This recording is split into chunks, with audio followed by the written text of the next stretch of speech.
Reading City Police Station. Can I help you? Oh, hello. I'd like to report a stolen briefcase, please.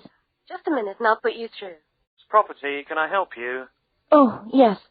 I've had my briefcase stolen. Okay, I'll take some details. Tell me what it looks like, first of all. Well, it's a soft leather one, you know, not a heavy box type like a man's. And how does it close? It's got buckles at the front, 2 of them. They're gold-plated ones. Fine. Was it locked? No, I'm afraid not. Never mind. Any distinguishing features? Pardon? Any marks or badges on it that make it stand out? Only the brand name. And where's that? It's on the back, at the bottom in the left-hand corner. It's saggy. Oh, and there's a scratch. It's quite bad, but small, directly above the brand name. I did it recently, putting it on my bike. Got that. So, what did you have inside the briefcase? Well, all my papers from college. It's so frustrating, but thank goodness for computers. I haven't lost them completely. Yes, you're lucky. I had my wallet in my pocket, so I didn't lose that. But there were also my pens, which I got for my birthday, and a novel I was planning to read on the train. Right. Where exactly did you lose the briefcase? Well, I couldn't believe it. I was standing on the platform. It was right next to me. You were holding it? I just put it down on the floor, but I could almost feel it beside me. I was watching for my train because sometimes it comes early, and then next time I looked, my briefcase wasn't there. And what time was this? Must have been about 5:20. No, a bit later. I'd say 5:30 because it was just getting crowded and the train normally comes at about 25 to 6. Right. If you'll just give me some personal details. Yes. What name is it? I'm Mary Prescott. Can you spell that? Yes, it's Prescott.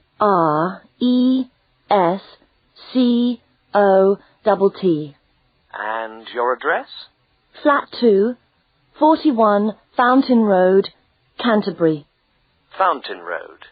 Yes, number 41. And have you got a contact telephone number? Yes, it's 752239. 752239. Fine. One last question. What would you say the value of your briefcase is?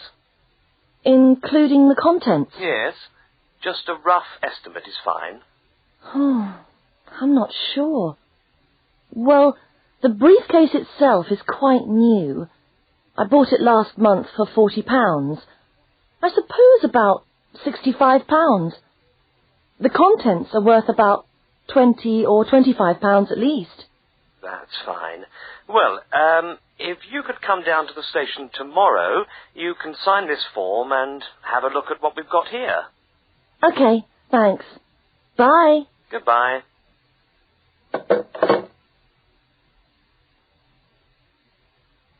That is the end of...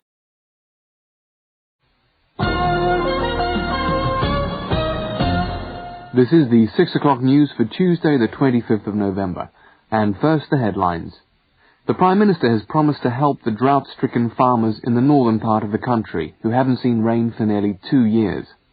And in Sydney, a group of school children are successfully rescued from a plane which landed in the sea shortly after takeoff. Transport workers are on strike in Melbourne over a pay claim, and the strike looks set to spread to other states.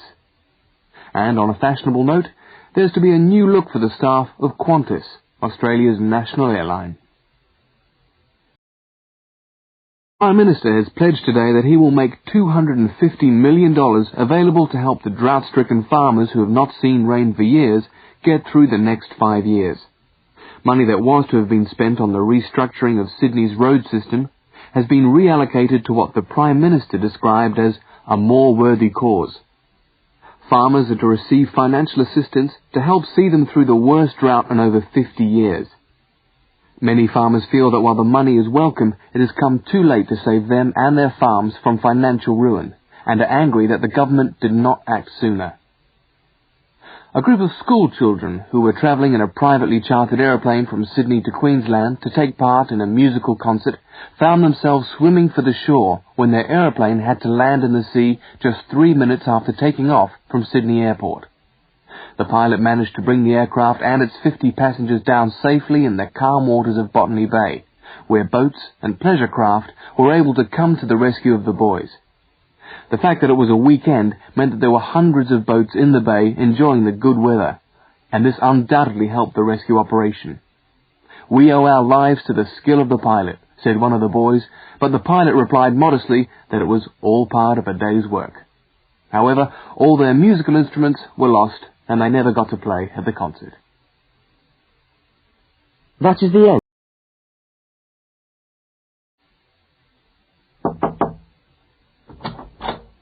Hello. Can I come in? Oh, yes, come in. How can I help you? I was looking for the economics office. I've been all over the arts faculty building looking for it, but I could only find the School of Accounting and Economic History. Is this the right place? Yes, this is the School of Economics. Oh, good. I'm a new student, and I was wondering if someone could give me some information. Well, I might be able to help. I lecture on that program. What do you need to know? Oh, quite a few things, actually. Firstly, how many lectures a week do I have to attend? Well, the Economics 1 course is a double unit. So there are 2 lectures a week and 1 tutorial. Oh. The lectures are scheduled for Tuesday and Thursday. What time? Let me see. This information is all in the handout, which you should have received yesterday at the orientation meeting. Was there a meeting yesterday? I didn't know about that. No one mentioned... Yes, there was. But never mind. Now, lectures are at 4 in the afternoon. 4's a bit late. I've got a part-time job that starts at 4:30. Well, you can't be in 2 places at once, can you? And attendance at lectures is necessary. We expect at least 90% attendance at this university, you know. 90%? That's high. Do they enforce that rule? Yes, we do. We're pretty strict about it, actually. And what times have been set down for the tutorials? Do you have that information? That's a very well-attended course, so there's a number of tutorial times. Monday, Wednesday, and Friday, all at 9 o'clock. Yours will be allocated at the first lecture. Can't I choose the time?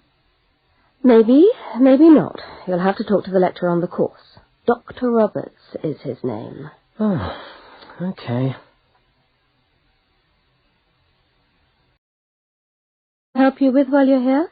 Well, yes, actually. Do you know what the course requirements are? I mean, how much work is expected for this course? Well, you have to complete a tutorial paper. What does that involve? Well, it's a piece of work on a given topic based on some set reading texts. You'll have to give a small talk to your tutorial group. Oh, how long does that have to be? About 25 minutes usually. I have to talk for 25 minutes? Yes, that's right. And then you have to write up your piece of work and give it to the lecturer to be marked. Right. And is that all? No. You also have to complete a 3,000-word essay on a topic. Can I choose the topic? Yes, usually you can. Right.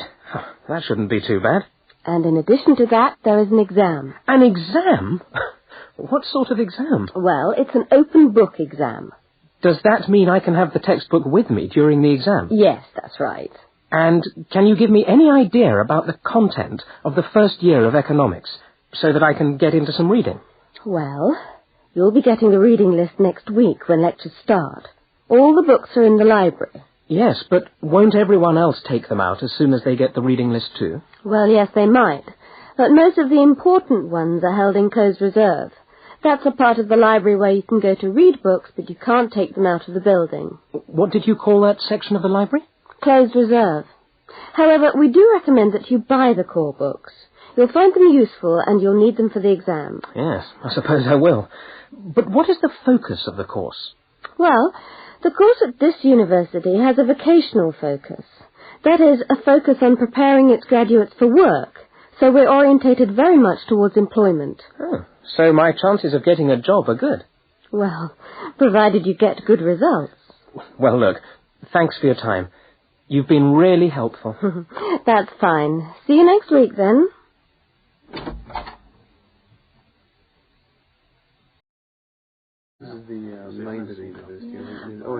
Good morning, and welcome to the University of Westlands. My name is Marcia Mayhew, and I'm the coordinator of the Bachelor of Social Science degree. This morning, I'd like to tell you about the structure of the university and about some of the requirements of the degree that you're about to enter. The Bachelor of Social Science is in one faculty within the university. That is the faculty where I work, known as Arts and Social Sciences. Here on this campus, we also have the faculties of Architecture, Law, and Science and Technology, among others. It's important to know something about the structure of the faculty because as you go through your course, you may need to call on members of the staff to help you. At the top of the faculty, we have a dean, and below the dean, we have 3 divisions. Each division has a divisional head, and your degree is located in the Division of Social Sciences. Within each of the divisions, there are the departments, and each of these offers the different degrees. For instance, 2 of the departments which offer the major subjects for your award are Sociology and Psychology. Each has a departmental head, but for practical purposes, the people you are going to see the most of are myself as coordinator of the Social Sciences degree and the actual lecturers who are teaching the subjects that you are taking. For instance, in the first semester, you'll be doing 4 subjects: psychology, sociology, history, and economics. If you have any problems or difficulties, not that I'm anticipating you will, but you never know, then you should go and see your lecturers. For instance, you may find that you can't meet a deadline for an essay, or perhaps you're having problems with attendance.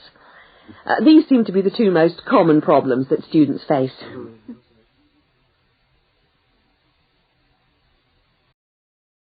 As are unavailable, you can always come and see me in my office. I'm available on Wednesday and Thursday mornings and on Friday afternoons. Outside these hours, perhaps you could ring the secretary and make an appointment. You'll note that all of the subjects which you undertake in the first year are composed of lectures and tutorials. A lecture is about an hour long, and a tutorial usually runs for about 2 hours. A lecture is rather like what I'm doing now, where one person will talk to all of you together on a subject. Now, we do ask you to try to attend the lectures. A tutorial is perhaps where most of the learning occurs at a university. It will be divided into groups of between 12 and 15 students, and each week one of you will have to present a piece of work to the group as a whole, and then the group will discuss what you've said. It's this discussion, this exchange of ideas, which really constitutes the basis of university learning, in my view. Listening to lectures in many ways is just giving you information that you could access for yourself in the library. But the discussion at the tutorial is very important. This doesn't mean that you shouldn't go to the lectures, though. Factors to be particularly concerned about are the structure of essays and delivery of written material. And in particular, I would like to mention the question of plagiarism. Plagiarism is taking other people's work without acknowledging it. That is, without saying where it comes from. Now, of course, all essays are based on research done by other people, but you must remember to attribute the work to the original writer. While it's a good idea to work with other people, don't hand in work which is exactly the same as your friend's work, because we will notice.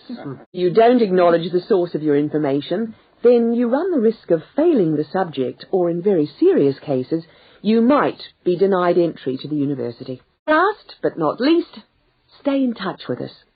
If things are getting you down, don't go and hide. Come and talk to us about it. That's what we're here for. Thank you very much for coming along today.